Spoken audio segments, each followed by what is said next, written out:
TDP జనసేనలు ఈ ఇష్యూలో self goal వేసుకున్నాయా లేదా? సెల్ఫ్ గోల్ అని మీరు అంటున్నారు. చంద్రబాబు నాయుడు గారు పవన్ కళ్యాణ్ బదనాం చేసి ఇరికించారు. ఈ మొత్తం ఎపిసోడ్ లో ఎవరు బదనాం అయ్యారు? పవన్ కళ్యాణ్ బదనాం అయ్యాడు. ఒకటే మీరు గమనించండి, సరే పవన్ కళ్యాణ్ తిట్టాడు, ఆయన తిట్టలేదు, ఆయన మాట్లాడిన మాటలు హర్ట్ అయ్యారు. ఎవరు హర్ట్ అయ్యారు? ఎందుకు? జనసేన వల్లే ప్రతి పోలీస్ స్టేషన్కి ఎందుకు వెళ్ళారు అంటే తెలుగుదేశం పార్టీ వాళ్ళు హర్ట్ అవ్వలేదా? ఎందుకు తెలుగుదేశం పార్టీ వాళ్ళు వెళ్ళలేదు?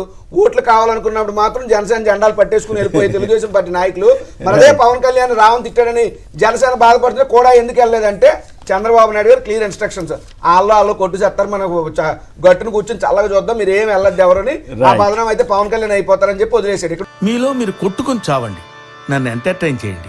ఉపాధి హామీ కూలీల దగ్గర నుండి ఏ అంశం గమనించినా చిన్న చితక ప్రచార యావత అభివృద్ధి అనే అడ్వర్టైజ్మెంట్లు చూపించినా మంచి ఏదన్నా వస్తుంటే లోకేష్ని చంద్రబాబు గారు క్రెడిట్ తీసుకుంటున్నారు. ప్రభుత్వం బదనాం అయ్యే అంశాలు ఏమన్నా వస్తే పవన్ కళ్యాణ్ గారిని బలిపోతుంది.